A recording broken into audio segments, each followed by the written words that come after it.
오늘 우리가 함께 나누는 하나님의 말씀은 빌립보서 4장 10절부터 23절까지 말씀입니다.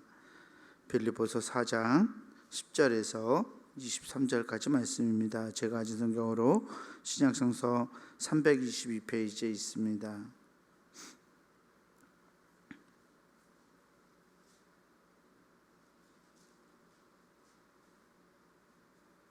빌립보서 4장 10절에서 23절까지 말씀입니다.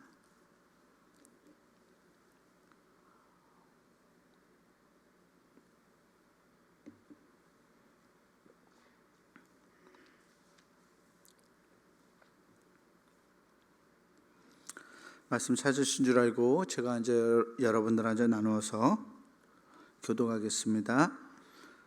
내가 주 안에서 크게 기뻐함은 너희가 나를 생각하던 것이 이제 다시 싹이 나미니 너희가 또한 이를 위하여 생각은 하였으나 기회가 없었느니라. 내가 궁핍함으로 말하는 것이 아니니라. 어떠한 형편이든지 나는 자족하기를 배웠노니 나는 비천에 처할 줄도 알고 풍부에 처할 줄도 알아. 모든 일 곧 배부름과 배고픔과 풍부와 궁핍에도 처할 줄 아는 일체의 비결을 배웠노라. 내게 능력 주시는 자 안에서 내가 모든 것을 할 수 있느니라. 그러나 너희가 내 괴로움에 함께 참여하였으니 잘하였도다. 빌립보 사람들아, 너희도 알거니와 복음의 시초에 내가 마게도냐를 떠날 때에 주고받는 내 일에 참여한 교회가 너희 외에 아무도 없느니라. 데살로니가에 있을 때에도 너희가 한 번뿐 아니라 두 번이나 나의 쓸 것을 보내었도다. 내가 선물을 구함이 아니요 오직 너희에게 유익하도록 풍성한 열매를 구함이라. 내게는 모든 것이 있고 또 풍부한지라. 에바브로 디도 편에 너희가 준 것을 받음으로 내가 풍족하니 이는 받으실 만한 향기로운 제물이요 하나님을 기쁘시게 한 것이라. 나의 하나님이 그리스도 예수 안에서 영광 가운데 그 풍성한 대로 너희 모든 것을 채우시리라. 하나님 곧 우리 아버지께 세세 무궁하도록 영광을 돌릴지어다. 아멘. 그리스도 예수 안에 있는 성도에게 각각 문안하라. 나와 함께 있는 형제들이 너희에게 문안하고 모든 성도들이 너희에게 문안하되 특히 가이사의 집 사람들 중 몇이니라. 주 예수 그리스도의 은혜가 너희 심령에 있을지어다. 아멘. 우리 주님께서 주시는 은혜와 평강이 오늘 새벽 하나님께 나아가는 우리 모든 교우들에게 함께하기를 주의 이름으로 축원합니다. 오늘 읽은 이 본문 말씀은 빌립보서를 마무리 짓고 있는 사도 바울의 이야기입니다.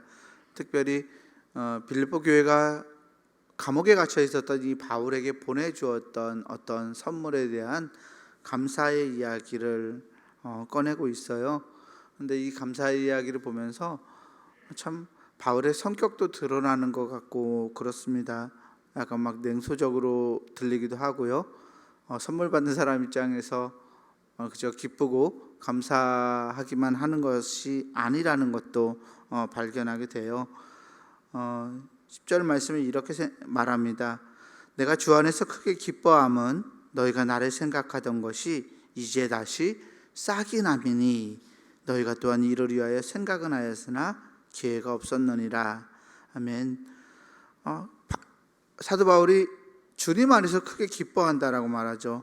빌립보 교회 성도들이 자기를 생각했던 것이 이제 다시 싹이 났다. 예전에 한번 예전에 그랬었는데 이제 다시 싹이 났다라고 말하고 있어요. 이 싹이 났다라는 표현은 이 빌립보 교회 성도들의 생각이 행동으로 변화되었다라는 말을 의미합니다. 그래서 너희가 이를 위해 생각은 했으나 기회가 없었다라고 말합니다. 바울에게 무언가를 에바브로 디도 편에 보내준 것을 알 수 있죠. 17절 말씀을 보면 18절 말씀을 보면 에바브로 디도 편에 너희가 준 것을 받았다라는 표현을 보게 되는데요. 아마도 오늘날로 말하자면 선교비, 선교원금이라고 할 수 있겠죠. 그런 것들을 빌립보 교회가 보냈던 것 같습니다. 그런데 이것을 받으면서 바울이 이렇게 말해요. 11절 말씀인데요. 내가 궁핍함으로 말하는 것이 아니니라. 어떠한 형편이든지 나는 자족하기를 배웠노니. 내가 궁핍함으로 말하는 것이 아니다라는 말은 무슨 말인가요? 내가 궁핍함으로 말하는 것이 아니다. 역으로 말하자면 바울은 궁핍했죠. 궁핍했습니다. 그런데 그것 때문에 이런 이야기를 하는 것은 아니라는 말이죠. 궁핍하지만 나는 어떠한 형편이든지 나는 자족하기를 배웠다라고 사도 바울은 말합니다. 자족하다라는 말, 오늘날 시대의 말로 의미하자면 그냥 자기 만족한다라는 것으로 끝날 수 있겠지만, 이 사도 바울이 살아가던 시대를 생각하면 이 자족하다라는 말은 그냥 흘려 넘길 수 있는 말은 아닙니다. 왜냐하면 이 당시에 헬라 스토아파 윤리의 가장 최고의 덕목 중 하나는 자족이었기 때문에 그렇습니다. 이 자족이라는 것은 외적인 상황, 자기를 둘러싸고 있는 어떤 환경에 흔들리지 않는 것을 말합니다.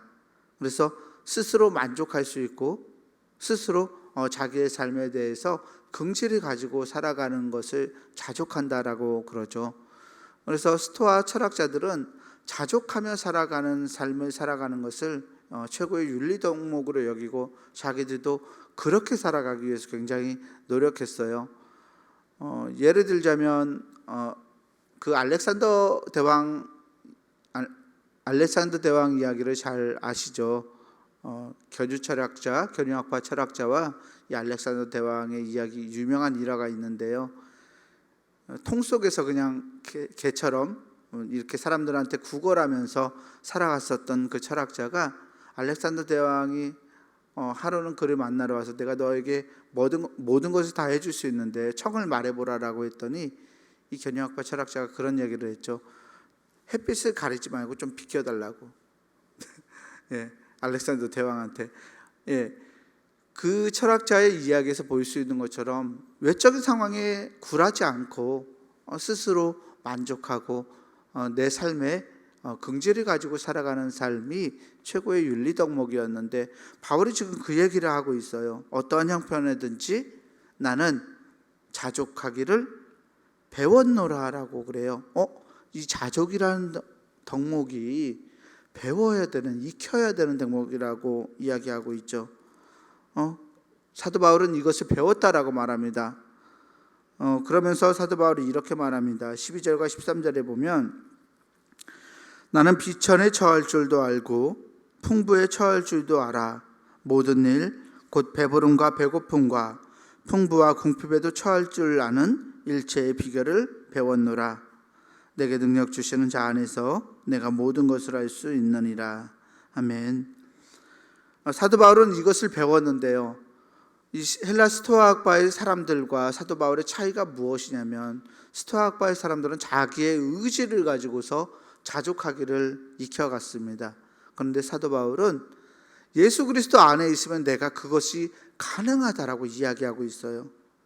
네, 인간의 의지로 하느냐 아니면 예수 그리스도로 말미암아서 자족할 수 있느냐, 이 두 가지가 스토아학파의 철학자들과 바울의 놀라운 차이점입니다. 바울은 자기가 예수 그리스도 안에 있어서 그리스도 안에 붙잡혀 살아가기 때문에 비천에 처할 줄도 알고 풍부에 처할 줄도 안다라고 말합니다. 배부름, 배고픔, 풍부와 궁핍에 처할 줄 아는 일체의 비결을 예수 그리스도 안에서 배웠다. 예수 그리스도 안에서 내게 그것이 가능하다라고 말하고 있습니다. 비천에 처할 줄도 안다라는 말, 풍부에 처할 줄도 안다라는 말, 이 비천과 풍부도 그냥 가난한 상태와 부자의 상태를 이야기하는 것만은 아니에요. 이 비천하다라는 말이 가지고 있는 뜻은요, 내가 무언가를 굉장히 필요로 하는데 그것이 없는 때를 의미합니다. 내가 필요로 하는 것이 아예 없는 때를 비천이라고 말하고요. 풍부라는 것은 내가 필요로 하는 것들이 풍부할 때를 의미합니다. 바울은 선교를 하면서 그리스도의 복음을 전하면서 자기가 필요로 하는 것들을 전혀 얻을 수 없었던 아주 어려운 때도 보내왔고, 또 자기가 필요하던 것들이 풍부할 때도 보내왔다라고 말합니다. 그 모든 시기를 지나는 그 모든 시기에서도 하나님 감사합니다. 하나님 제게 주신 것으로 제가 만족합니다. 하나님 제가 하나님으로 인해서 제 안에 기쁨이 있습니다라고 고백할 수 있는 그런 놀라운 은혜가 바울에게 있었다라고 말합니다. 그래서 바울은 내게 능력 주시는 자 안에서 내가 모든 것을 알 수 있습니다라고 고백하고 있는 것입니다. 그렇게 자기의 이야기를 꺼낸 다음에 빌립보 교회 사람들에게 이렇게 말해요. 너희가 내 괴로움에 함께 참여하였으니 잘하였도다. 빌립보 교회 성도들이 오해하지 않도록 설명을 하고 있어요. 혹시나 그들이 전해준 선물에 대해서 이 바울이 별로 탐탁치 않게 생각하는 것이 아닌가라는 그런 오해가 들까봐 바울은 너희가 나의 괴로움에 함께 동참했으니까 잘하였다라고 빌립보 교회 사람들을 칭찬합니다. 바울이 겪었던 괴로움이 무엇일까요? 재정적인 어려움도 있었을 테고 복음을 전하는 와중에서 만나는 다양한 어려움들일 것입니다. 특별히 지금은 로마의 이 감옥에 갇혀 있는 상황이기 때문에 이 바울이 겪고 있는 이 괴로움에 이 빌립보 교회 사람들이 바울을 후원함으로써 함께 참여하고 있는 것을 바울은 감사해하고 있습니다. 그러면서 이 일에 참여한 교회들이 없었을 때 너희 외에 아무도 없었다.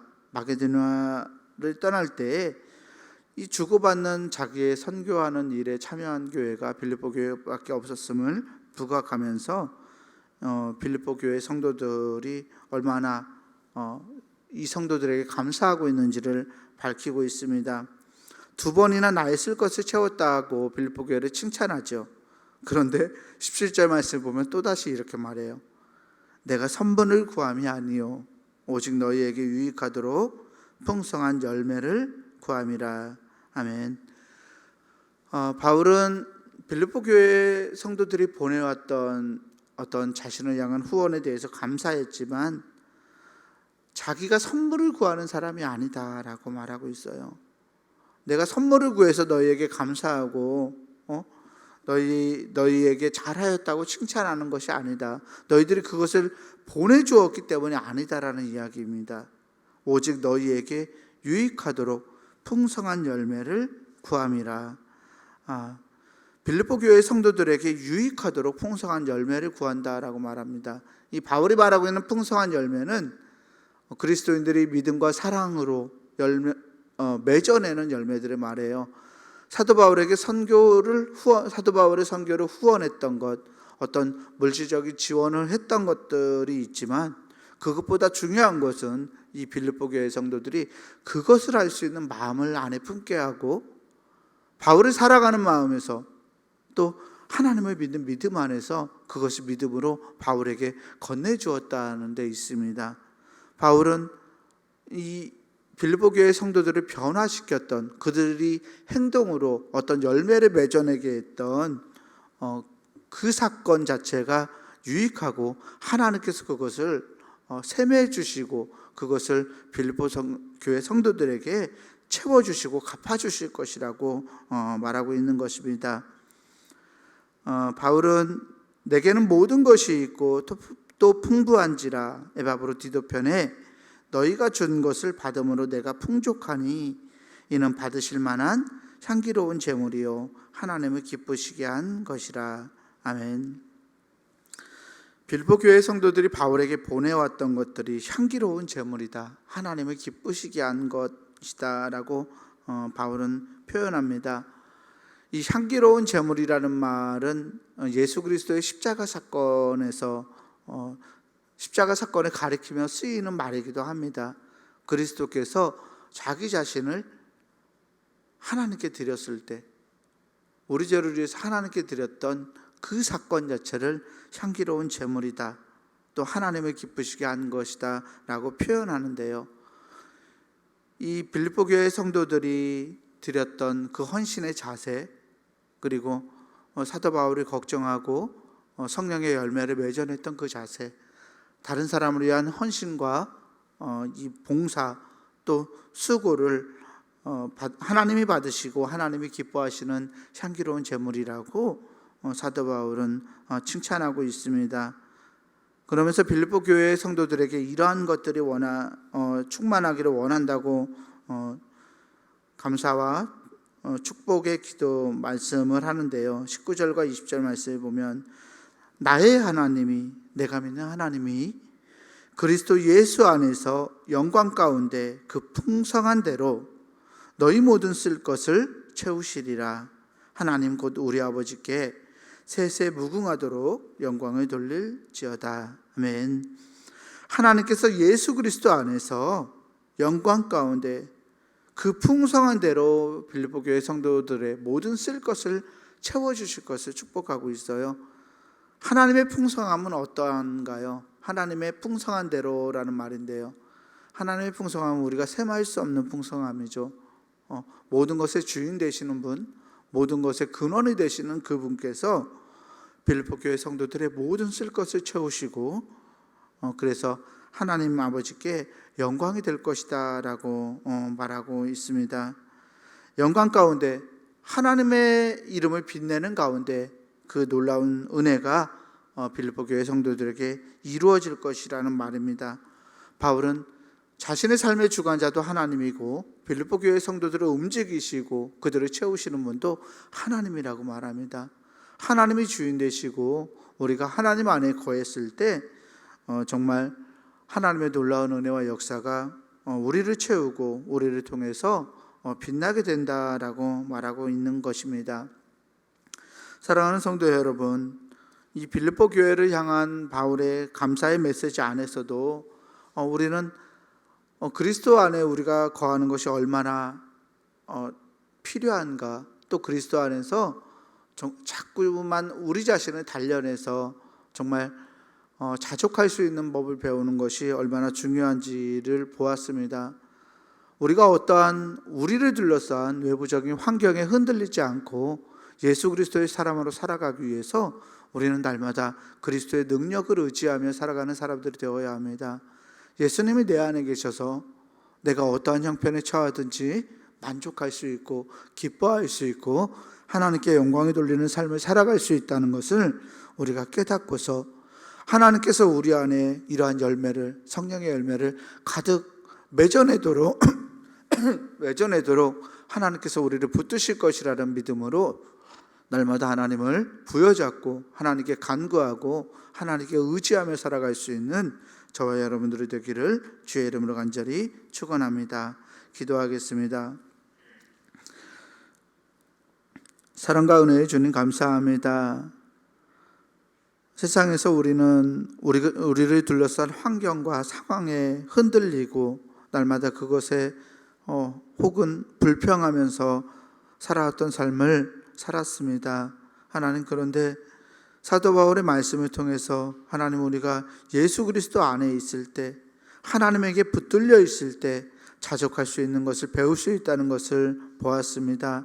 하나님, 우리도 바울처럼 우리의 어떠한 형편과 상황에 굴하지 않고 정말 그리스도를 부여잡고 우리의 상황에 만족할 수 있는 삶을 살아가기 원합니다. 하나님, 어떠한 형편에 처하든지 하나님을 기쁘게 알 수 있는 우리가 되게 하시고 주님께서 우리를 통해 맺어가시는 성령의 열매들을 맺어가게 하시고 또한 만족하고 자족하면서 정말 하나님의 영광을 위해서 삶을 살아낼 수 있는 우리가 될 수 있도록 하나님 우리에게 은혜를 허락하여 주시옵소서. 주님을 향한 우리의 마음이 정말 모든 형태로 드러날 수 있도록 하나님 인도하여 주시기를 원합니다. 하나님을 향해 우리의 시간을 사용하게 하시고 우리의 물질을 사용하게 하시고 우리의 마음을 쏟게 하셔서 하나님이 우리를 채워주시는 역사를 우리 안에 체험하고 살아갈 수 있도록 하나님 우리에게 은혜와 복을 더하여 주시옵소서.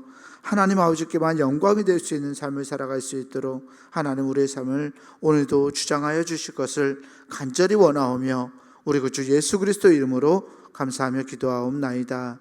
아멘.